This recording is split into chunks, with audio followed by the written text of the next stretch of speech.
encontramos. Amén. Muy bien, hermanos. Les invito a abrir sus Biblias en el primer libro de Reyes, capítulo 17. Primer libro de Reyes, capítulo 17.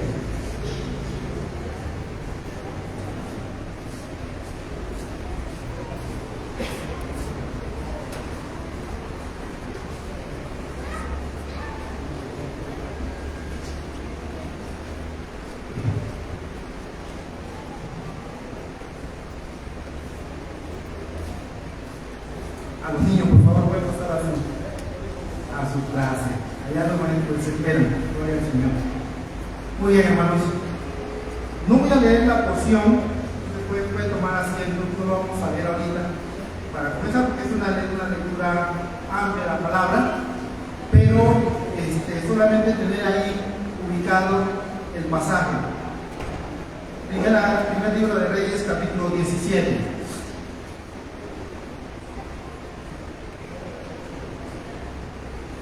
Bien, quiero comenzar esta predicación haciendo una pregunta, quizás dos preguntas, para introducir el tema que el Señor nos ha permitido traer en esta tarde. Quiero preguntarte lo siguiente: ¿conoces tú de Dios o conoces tú a Dios? ¿Conoces tú de Dios o conoces tú a Dios? Las pequeñas palabras son importantes. Gracias, hermano. Me hacía falta. Gracias. Son importantes.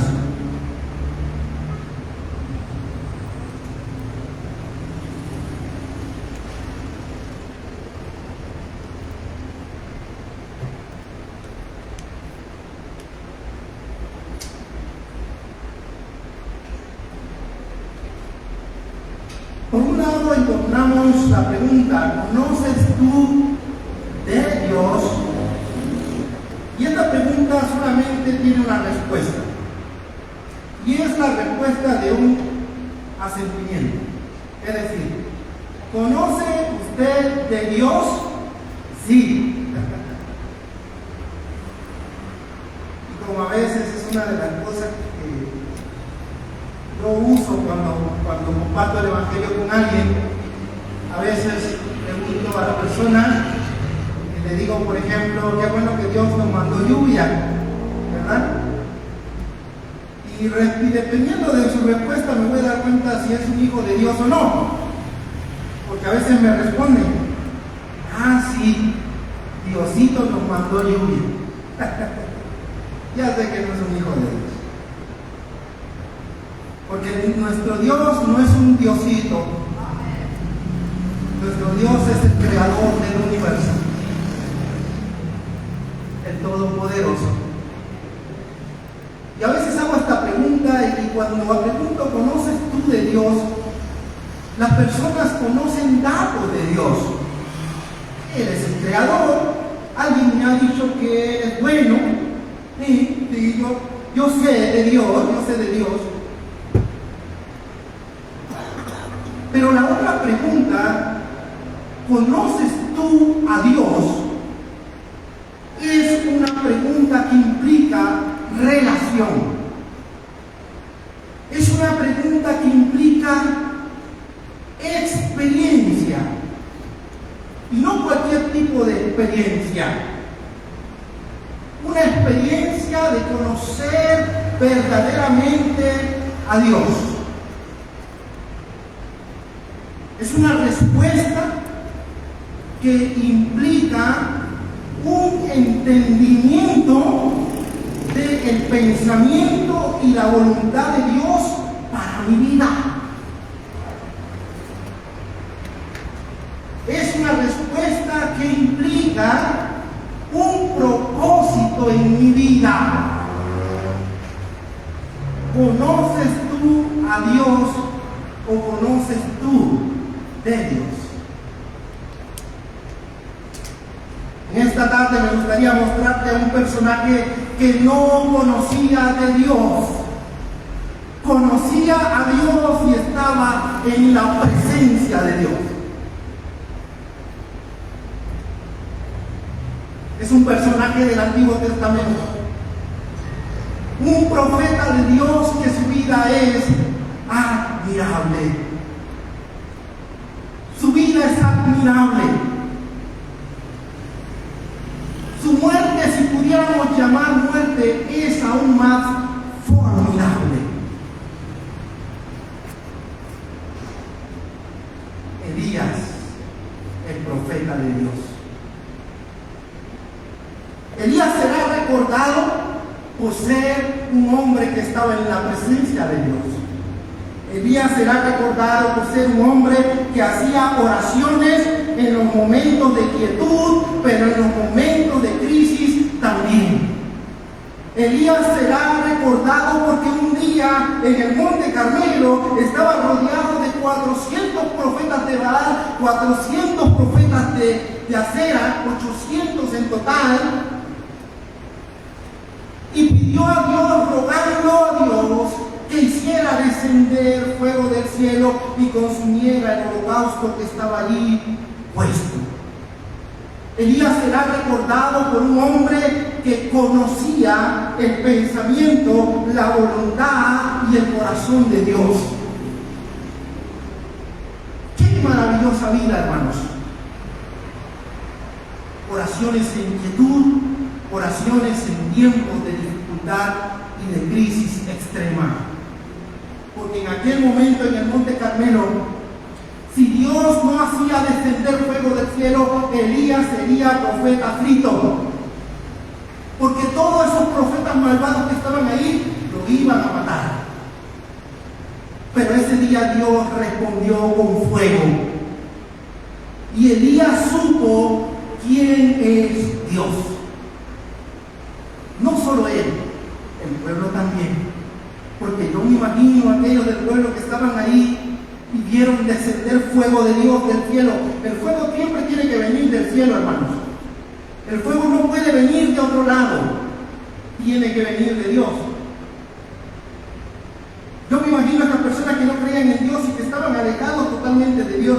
Una crisis moral, una crisis espiritual, una crisis social que vivía el pueblo, pero mayormente una crisis espiritual en la cual el pueblo estaba en una decadencia, siguiendo dioses falsos.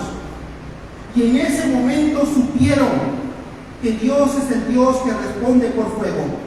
Y entonces comenzaron a decir: Jehová es Dios, Jehová es Dios. Imagínense, hermano, todo el pueblo, los profetas ahí malvados y Elías orando a Dios, Dios enviando fuego del cielo y la gente gritando: Elías, Elías, Elías. ¿Por qué? Porque el nombre mismo de Elías significa Jehová es Dios. Y hasta su nombre, hermano. ¡Qué maravilla, hermano! La verdad es que es fascinante la vida de Elías. Es fascinante. Su muerte, si podríamos decir muerte, es aún más formidable. Elías subió al cielo en un carruaje de fuego sin ver muerte. Solamente dos hombres han tenido ese privilegio. Uno es Enoc, que caminó con Dios, y otro es Elías. Y si es cierto lo que algunos opinan, que ellos dos son los dos testigos que aparecen en Apocalipsis, wow, hermanos. Si esto es cierto, Elías entonces regresará. Si fuera así, no puedo decir estar totalmente cierto en cuanto a esto, pero si es uno de los dos testigos que regresará, no solamente su vida es formidable, su muerte es asombrosa, pero su regreso para ver muerte es también glorioso. ¡Wow! Me encanta la vida de Elías. Y si me pusiera a hablar de lo que Jesús dijo de él, lo que otros decían de Elías en el Nuevo Testamento, lo que dice Santiago en cuanto a Elías, es uno de mis personajes del Antiguo Testamento más fascinantes. Pero principalmente la característica de Elías es que Elías conocía a Dios. Quiero mostrarte, hermanos, esta verdad. Quizás pude haber escogido otro profeta o otro personaje del Antiguo Testamento para esta predicación, porque todos los personajes de la Biblia tienen una característica en común. ¿Cuál es?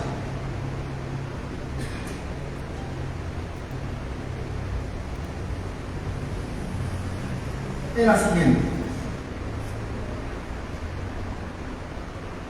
Antes que Dios pueda usar mis manos, tiene que transformar mi corazón. Repito. Antes que Dios pueda usar mis manos, y con mis manos me refiero a mi vida, no solo mis manos, todo mi ser. Antes que Dios pueda usarme, Dios tiene que transformar o quiere transformar mi corazón.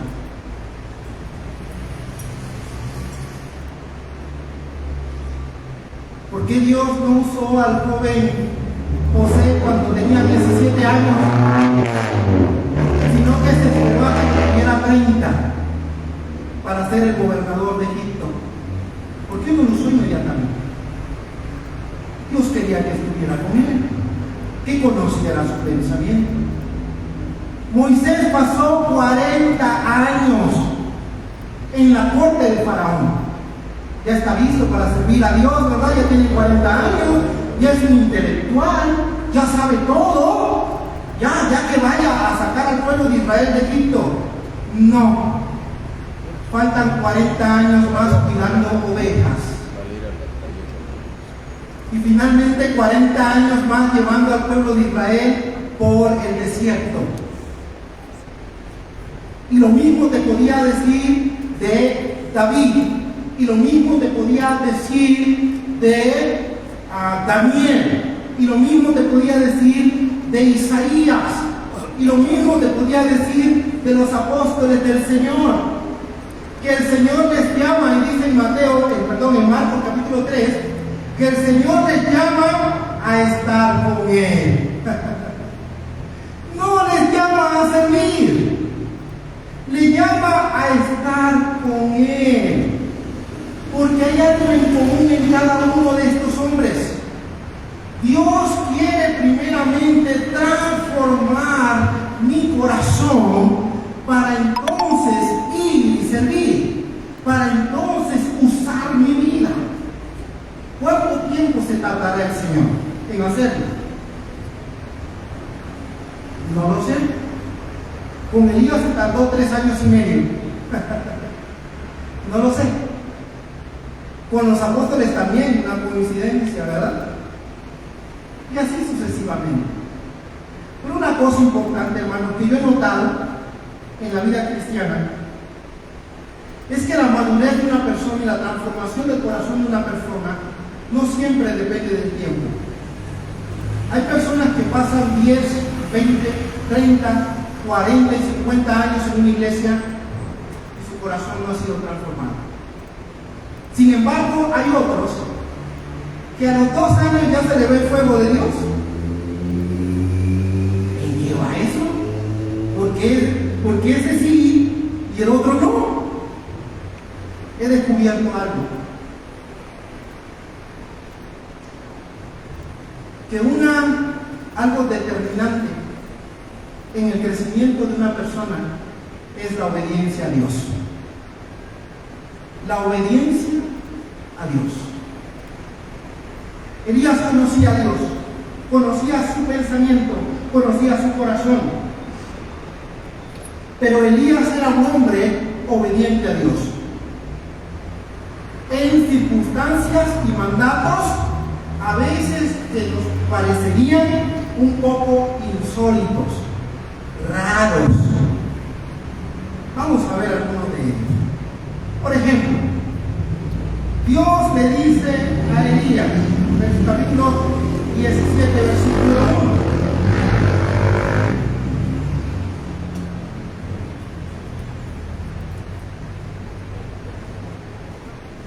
Entonces Elías tiene escrita que eran los moradores de Galáptico acá. Vive Jehová Dios de Israel, en cuya presencia estoy, que no habrá lluvia ni rocío en estos años, sino por mi palabra.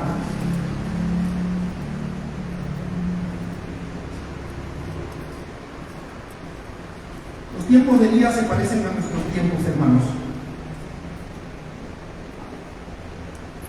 Vivimos crisis en nuestro mundo. Ahorita hay una crisis geopolítica en el mundo. Hay crisis sociales en los países, hay crisis políticas en los países. Pero estamos viviendo también una crisis espiritual. ¿Qué es esto? Una decadencia, una tibieza en la iglesia de Dios. Me dio mucha tristeza y vergüenza leer una noticia en la semana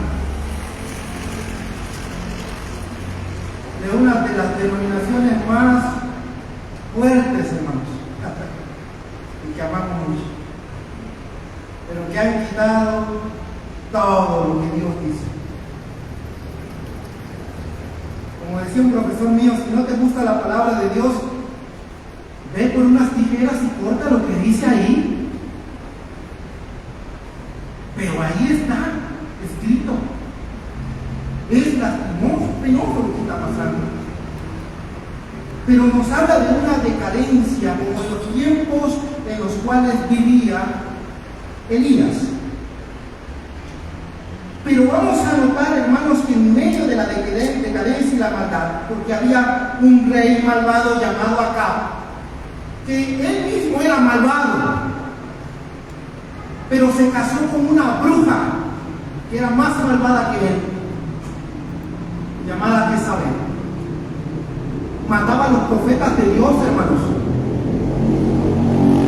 No les gustaba que hablaran la palabra de Dios. Los mandaba a matar. Y precisamente a ese rey malvado, Elías se le presenta. No habrá lluvia, no habrá rocío, sino por mi palabra. Porque yo estoy en la presencia de Dios. Yo soy el profeta de Dios. Esa sequía no es una sequía como la que estamos viendo en Atizapán. No, hermano, porque a veces si no tenemos lluvia, a veces tenemos rocío. Y bueno, también tenemos agua, hay casos y casos. Esta es una sequía donde literalmente Dios cierra el grifo para que no haya nada. Dios pone el cielo como pedestal. No va a bajar nada. Viene el juicio de Dios por idólatras. Ahora viene el juicio de Dios. Y es una orden insólita. Porque ese rey pudo haber sacado su espada y cortarle la cabeza a Elías en ese momento. Pero Elías obedeció. Porque Elías era un hombre en la presencia de Dios. Conocía a Dios al que servía. Y no le importaba ir ante el más grande rey, cuán malvado fuera, a dar el juicio de Dios. Otra orden insólita. Dios ahora le dice a Elías que se esconda. Versículo 2, 17:2. Y vino la palabra de Jehová diciendo: apártate de aquí y vuelve al oriente y escóndete en el arroyo de Querit que está enfrente del Jordán. Escóndete. Pero Señor, ya le estoy predicando al más grande rey. Ya estoy en la cúspide, Señor. Ya, envíame. Ya quiero. Escóndete. Escóndete. Todavía necesito estar contigo. Todavía necesito trabajar tu corazón. Todavía necesitas tiempos de quietud, tiempos de silencio. Otra orden un poco extraña. Dice, beberás del arroyo, hasta ahí está bien, aunque había una sequía, hermanos. Y dice que por causa de la sequía, él tuvo que salir cuando se secó el arroyo. Bebe del arroyo, pero también yo he mandado a los cuervos que te den allí de comer. Qué insólito, ¿verdad? Que Dios utilice cuervos para alimentar al profeta. ¿Qué habría pensado usted, hermano? Yo hubiera pensado dos cosas. La primera, ¿es un cuervo, Señor? Los cuervos comen carne. Y son animales también carroñeros. Y yo no había visto un cuervo hasta que tuve aquí una práctica de seminario en un lugar y vi los cuervos. Son animales impresionantes, de verdad. Cuando tienen las alas son grandes y las garras que tienen. Trabajaba yo con un pastor, y en la casa del pastor, fuera en un árbol, había nidos de cuervos. Hacen un ruido impresionante. Son animales impresionantes. Yo hubiera pensado, Señor, ¿qué animal se va a comer la carne antes que llegue a mí? Lógicamente. No solo eso, pan y carne, por la mañana y por la tarde también, hermanos. O sea, no, el profeta no tenía hambre, iba a ser alimentado por Dios en medio de un lugar donde no hay nada, hay sequía, hay hambruna. Dios ahora va a alimentar al profeta. La segunda cosa que yo me hubiera preguntado es, ¿de dónde van a sacar estos animales pan y carne para traerme? No hubiera preguntado eso, quizás tú te hubiera preguntado otra cosa, pero yo me hubiera preguntado esas dos cosas. Dios no tiene problema con eso. Dios es el creador de todo, hermanos. Dios dice y se hará. Dios dijo a los pueblos, lleven el pan y carne por la mañana o por la tarde. Los animales solo pueden obedecer.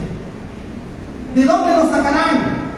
Lo pueden sacar incluso del palacio de Acab, que tenía mucha carne ahí. Los cuervos iban y se lo robaban. Y también el pan, y se lo llevaban al profeta. Parece insólito lo que Dios le está diciendo. Otra cosa más, cuando ya se acaba la comisión en el versículo 7, pasando algunos días se secó el arroyo porque no había llovido sobre la tierra. No sabemos cuánto tiempo habrá pasado. Yo calculo yo, a veces he pensado que fue entre un año y medio. Estuvo sustentado de esta manera el profeta. Tiempo para estar con Dios, tiempos para estar a solas con Dios, tiempos para depender de Dios. ¿Qué voy a comer? Aquí no hay nada. En la mañana ya estaba el desayuno, hermanos, y en la tarde también. Nuestro día es maravilloso. Tiempos para depender de Dios, para conocer a Dios, para conocer su pensamiento, para conocer quién es Él. Y ahí estaba el profeta, pero dice que vino una dificultad. Pasados unos días se secó el arroyo porque no había llovido. Y ahora Dios le da otra orden insólita. Vino luego a él palabra de Jehová diciendo, levántate, vete a Sarepta de Sidón y mora allí. Y aquí yo he dado orden allí a una mujer viuda que te sustente. Señor, ¿cómo? ¿Una viuda? En aquel tiempo, en los tiempos bíblicos, las viudas eran las primeras que morían. Una viuda en los tiempos bíblicos no tenía sustento. Era una persona que, podríamos decir, de los grupos más vulnerables. Bueno, hoy día también. Hay que tener en cuenta eso. Y orar por eso. Que también, hoy día también. Pero en aquel tiempo, una viuda estaba destinada a morir. Así. Pero dice Dios, vete a Sarepta. ¿Qué era Sarepta de Sidón? puerta de Sidón era el lugar de nacimiento, de residencia de la malvada reina Jezabel. Dios le está diciendo a Elías: ve y métete a la boca del lobo. Señor, ¿cómo me pides eso? Elías obedeció. Hermanos, Dios quiere que le obedezcamos. Hay algo interesante en la obediencia a Dios. Creo, hermanos, que nada puede torcer la mano de Dios. Nada. Absolutamente nada. Eso que están diciendo que le reclaman a Dios, ¿cómo le reclaman? ¿Por qué? ¿Cómo pueden reclamar al Dios del universo? No puedo torcerle la mano a Dios, pero yo creo algo, hermanos. Yo creo que la obediencia implica fe. Porque dice la palabra de Dios en el libro de Hebreos, capítulo 11, versículo 6. Porque es necesario que el que se acerca a Dios crea que le hay, crea que Él existe y que es galardonador, que recompensa a los que le buscan. La obediencia implica fe. ¿Cómo va a ser, Señor? ¿Cómo voy a predicarle a ese hombre malvado? No importa lo que yo piense, voy a hacerlo. Los pueblos, voy, Señor. La viuda, voy, Señor. Tú lo dijiste, tú lo harás. No importa lo que yo piense. Fe en Dios. Obediencia. Y eso hace algo maravilloso. Eso desata el poder de Dios. Cuando Dios ve que un hombre y una mujer tienen fe en Dios y van y lo obedecen, entonces eso desata el poder de Dios. No es que Dios no pueda hacerlo, pero en algunas ocasiones en los evangelios Jesús no pudo hacer muchos milagros en algunos lugares donde iba porque la gente era incrédula, no creían en Él. Sin embargo, en aquellos que creían en Él, el poder de Dios se desataba y había bendición de Dios. La obediencia a Dios implica fe. Puede ser algo difícil de aceptar, una situación que no entendemos, pero a la cual Dios nos está llamando a hacer.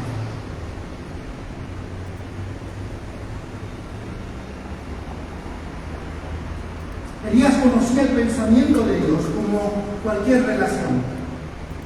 Conocía a Dios y por lo tanto él le obedecía a Dios.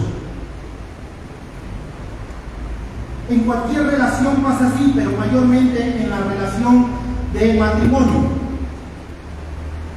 Cuando uno está cortejando a la que será su esposa, muchos no dicen cómo son, que quieren a la esposa. Entonces no se presentan como son. Pero llega el momento en que el varón va y pide la mano de su novia. Y por supuesto no está pidiendo solo la mano. Él quiere todo. Pero coloquialmente decimos pedir la mano. Hermanos, creo que con Dios sucede algo parecido. Dios no quiere solamente nuestra mano. Él quiere todo. Él es todo o nada. No es parte, es todo. Dios entonces está pidiéndole eso. Y Dios entonces, Elías conoce el pensamiento, el corazón de Dios y lo obedece aún en situaciones que para una persona pudieran ser insólitas, como lo que vimos. Ahora, hermanos, Pregunto yo, ¿podemos conocer el pensamiento, el corazón y la voluntad de Dios para este tiempo? ¿Qué opinan? Levante la mano los que piensan que sí podemos conocer el pensamiento, el corazón y la voluntad de Dios para este tiempo. Amén, amén. Bien. Entonces nosotros no creen que se puede hacer.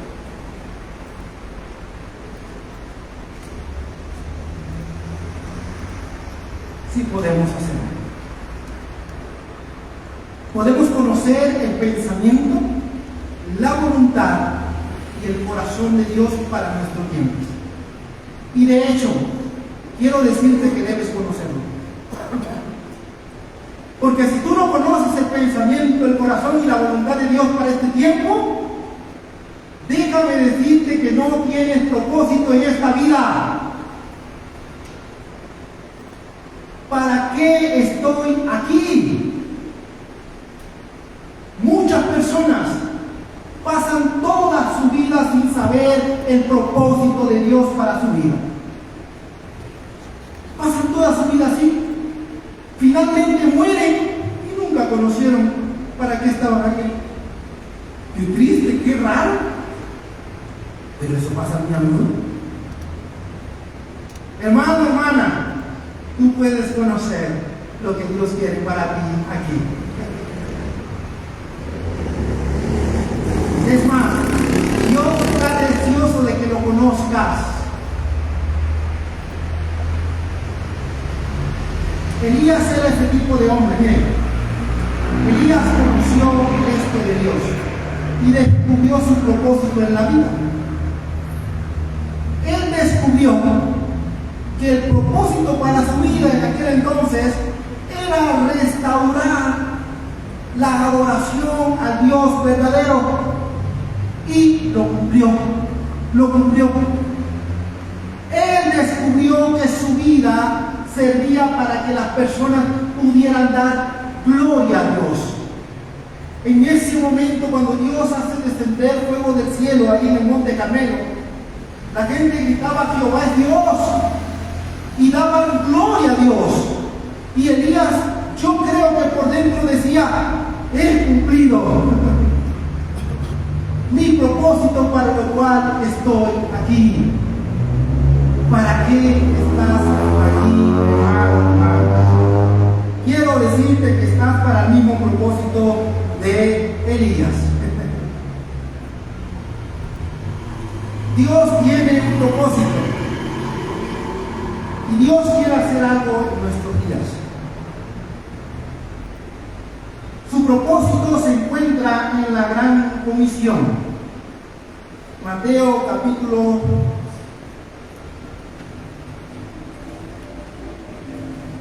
28, último capítulo de Mateo, 19 y 20. ¿Para qué estoy aquí?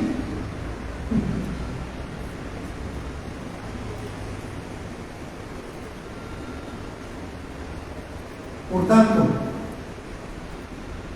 y de hacer discípulos a todas las naciones, bautizándolos en el nombre del Padre, y del Hijo y del Espíritu Santo, enseñándoles que guarden todas las cosas que os he mandado. Y he aquí, yo estoy con vosotros todos los días hasta el fin del mundo. Un pasaje muy conocido. De hecho, este pasaje lo conoce hasta la gente que no es creyente. En una ocasión, en un juego de Super Bowl, tenía escrito Juan 3:16, ahí desde el Juan 3:16, y también versículos conocidos como este. Pero es muy conocido, hermanos, el versículo, pero no es obedecido. ¿Por qué razón la gran comisión no es obedecida? Yo creo que a la gran comisión le debemos llamar la gran misión. Lo bueno es que no estoy diciendo nada del texto. porque la gran comisión es algo que nosotros también inventamos. Ahí nos dice, la gran comisión dice ahí el texto, ¿no? Entonces, no es la gran comisión, es la gran comisión.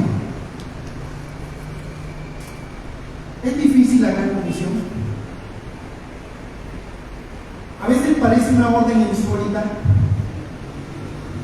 Mire lo que voy a decir ahora, hermano. Voy a interpretar este pasaje. Vamos a ponernos en la imagen de Elías. Dios dándole órdenes que parecen un poco insólitas, raras. ¿Cómo es posible que me mandes a hacer esto o aquello? Pero al final de cuentas obedeciendo y Dios desatando más bendición. Tomémosle en cuenta. Jesús dice aquí de la siguiente manera: por tanto, y hacer discípulos. ¿Qué es un discípulo? Un discípulo es alguien que aprende del maestro. En griego, un maderes, o sea, uno que está siguiendo a otro para aprender de él. Yo me pregunto, ¿será difícil hacer un discípulo? ¿Implicará tiempo hacer un discípulo? ¿O los discípulos se pueden hacer de forma expresa? Como todo en nuestro mundo, ¿verdad? Hay comida express. hay todo ya es expreso, todo es rápido, todo es precalentado, ¿no? Precalentado. ¿Se pueden hacer discípulos precalentados?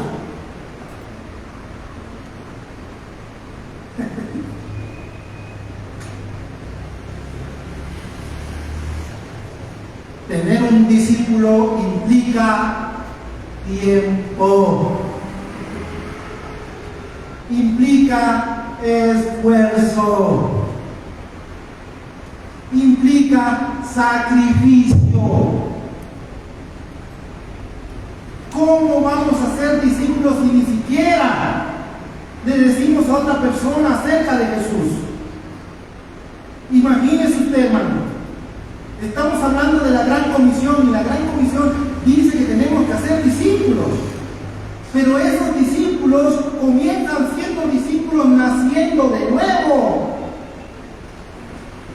Y eso es lo que me refiero de la tibieza de la iglesia. La situación moral de la iglesia evangélica se debe a que se ha omitido la gran comisión. No se está anunciando, no se llora por las almas, no se ora por las almas. Terrible. Estamos viviendo una crisis realmente espiritual. ¿Sabía usted que en este momento donde usted y yo estamos aquí, muchas personas están entrando al infierno?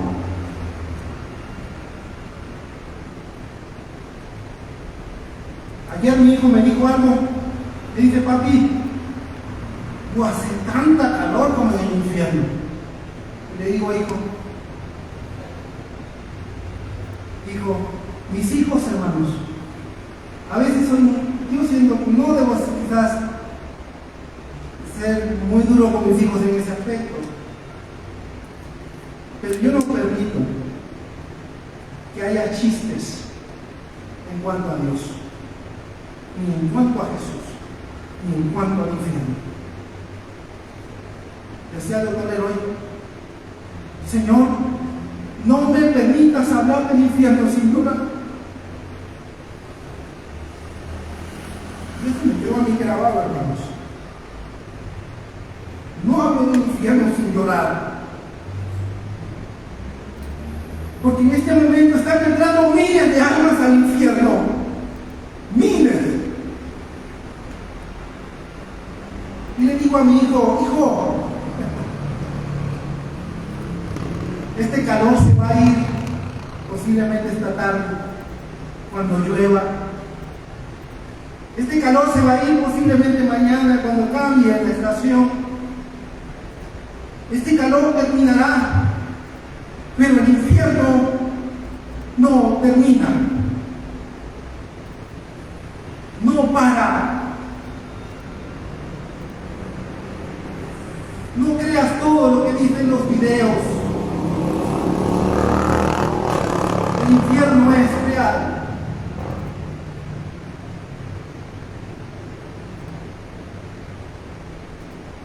Hagan discípulos.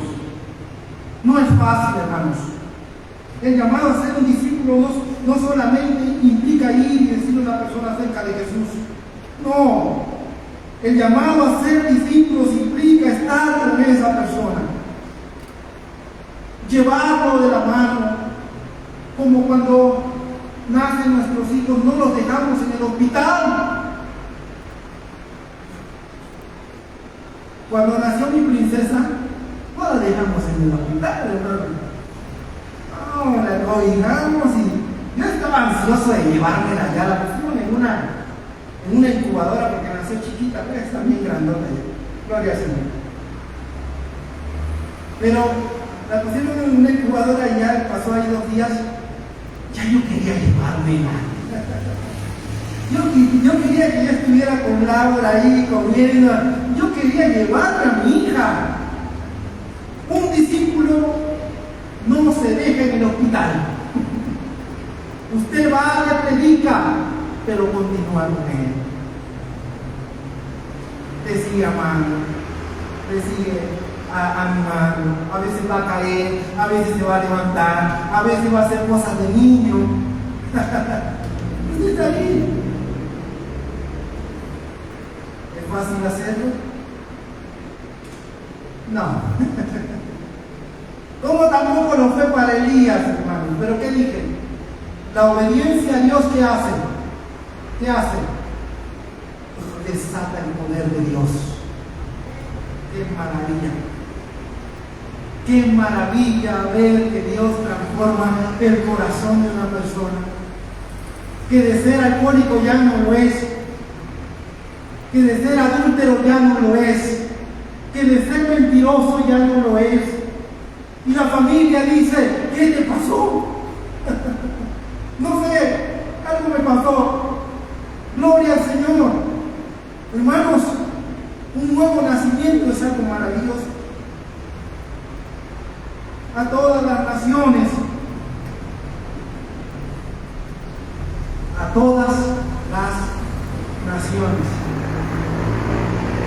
Es fácil ir a todas las naciones.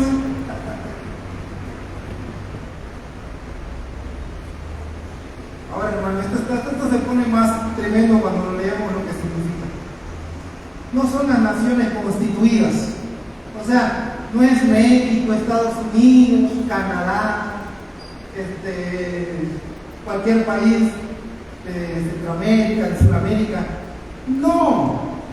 La palabra ahí es etnos. De donde sacamos nuestra palabra etnias. ¿Qué está diciendo Dios aquí? A todo pueblo. A todo pueblo. Señor, pues si no tenemos dinero, ¿cómo lo vamos a hacer? Somos pobrecitos, no podemos ir. Hermano, ¿sabe que eres el dueño del oro y de la plata? Hermanos, eres poderoso para hacerlo. Un amigo y profesor siempre nos decía algo que quedó marcado en mi vida y que ha sido algo que siempre he tenido presente. Él decía, el doctor Ernesto Johnson, lo que hagas o no hagas para Dios no debe ser determinado por tu economía.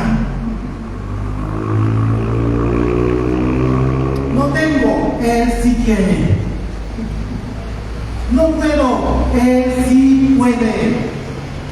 Voy con fe, confío en ti, Señor. Tú harás proezas donde vaya. Que es grande el trabajo, los etnos, los pueblos, los discípulos que hay que hacer, no importa. Tú puedes hacerlo, Señor. ¿A quién vas a enviar? No tenemos mucha gente. El mismo Señor una vez dijo, rogad al Señor de la mies que envíe obreros a su mies. La iglesia está ahí llorando todo el tiempo, quejándose, pero no oran. Señor, envíalos tú. ¿De dónde? ¿De dónde quiero, Señor? Iremos, haremos tu obra. Envíanos, Señor. Bautizándolos en el nombre del Padre, del Hijo y del Espíritu Santo. Ahora viene otro paso. Hay que llevarlos al punto del bautismo. Y ahora he reflexionado un poco en cuanto a esto, hermanos. Tanta Dios que siempre nos enseña cosas nuevas. Siempre. Hermanos, si Dios no enseña nada en nuestra vida, yo no sé si estamos en comunión con Dios, de verdad. Dios te enseña cosas nuevas. Dios te revela cosas allí en la palabra que tú no habías visto. ¿Sabe usted que cuando alguien llega a Cristo, llega a la familia de Dios? Y que esa familia es la imagen de Dios Trino, Padre, Hijo y Espíritu Santo. La familia más perfecta y en comunión que puede haber. Cuando esos discípulos lleguen, van a ser recibidos en la familia de Dios. ¿Cómo fue cuando llegaste a la familia de Dios? ¿Te acuerdas? ¿Cómo fue que llegaste? Dios quiere que vengas a Él. Lo importante no es que tú recibas a Jesús, sino que Él te recibe a ti en su familia. Y Él te está diciendo hoy: ven a mí, mírame a mí, mira al Señor y se salvó. Él es el único que predicamos, es lo único que anunciamos. Y finalmente, enseñándoles que guarden todas las cosas que os he mandado, y he aquí yo estoy con vosotros todos los días hasta el fin del mundo.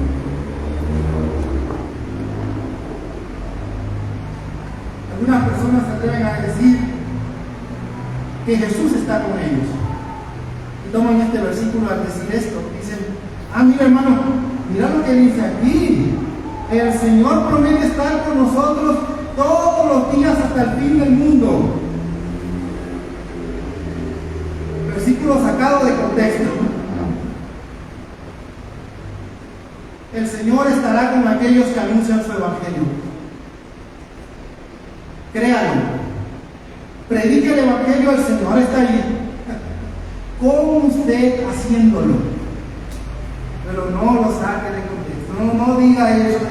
Aquí mira lo que dice. No. En contexto son aquellos que están predicando el evangelio, que están diciéndole a otros acerca de Jesús, el Señor nuestro Salvador. Ahora, hermanos, resumiendo, Dios primeramente quiere transformar nuestro corazón. Pregunta: ¿está transformando el tuyo? ¿Estás en quietud con Dios? ¿Estás leyendo la palabra y orando? Dios te está preparando. Segundo, el poder de Dios se desatará a través de la obediencia. Obedezcamos a Dios y entonces Dios se compromete con nosotros. Tercero, aunque sea difícil de obedecer a Dios, debemos hacerlo. Debemos hacerlo. La tarea es grande, es ardua. Pero hermanos, tenemos oportunidades de hacerlo. Todos los días, cada momento, tenemos relación con otras personas. Esas personas necesitan a Jesús. A veces me ha pasado que yo voy y hago algo y después que termino de ir a comprar algo, decirle a alguien cualquier cosa que vaya a comprar, una verdura o las tortillas, no sé. Le digo a la persona que le vaya bien y me voy. En una ocasión Dios me hizo ver que esa frase está mal. ¿Cómo puedo decirle a alguien que le vaya bien si no le he predicado el evangelio? ¿Cómo va a ir bien, hermano. Si no tiene a Jesús, no tiene nada. Hoy se promocionan campañas de milagros por todos lados. Ven y obtén tu milagro. De hecho, hoy, a las 4 de la tarde, te va a dar una campaña de milagros acá abajo. No vaya allá, hermanos. No vaya, porque los que lo van a hacer no son cristianos. Los padres de sufrir que están diciendo eso. Ven y toca su manto y será salvo.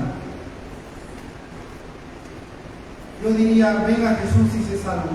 Y no solamente eso, ven a Jesús y sé transformado. Gloria al Señor, hermano, que Él no solamente nos salva, también nos transforma. Qué maravilloso nuestro Dios. Gloria al Señor.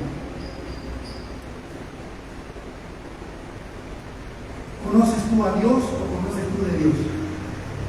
Buena pregunta para hacer, ¿verdad? ¿Conoces tú a Dios o conoces tú de Dios? ¿Conoces tú al Rey del Universo? ¿O tienes algunos datos sobre él? Hace algún tiempo estaba leyendo que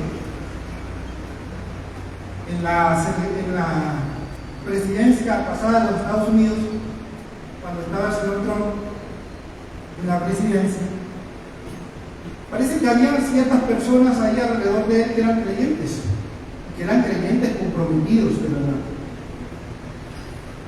De tal forma que se dio la oportunidad para que un grupo, no estoy seguro si el presidente Trump estuvo en alguna de esas sesiones, es posible que sí, estuvo en algunas, tuvieran un discipulado. Yo quedé asombrado que en un lugar así, hermanos, hubiera un discipulado, un creyente, un pastor que iba allá a hablar de Jesús. Y según decía la nota, el presidente Trump no participaba siempre, pero participó algunas veces. Esta persona que era un pastor, posiblemente en un momento tenía datos sobre el presidente, ¿verdad? Había oído de él, como todos nosotros hemos oído de este presidente, pero ahora le conocía. Estaba cerca de él. Posiblemente hasta habló con él y estrechó su mano. Con Dios sucede algo parecido. Y aún más maravilloso y más grande que conocer al presidente de la nación más poderosa de este mundo. Al Rey del Universo.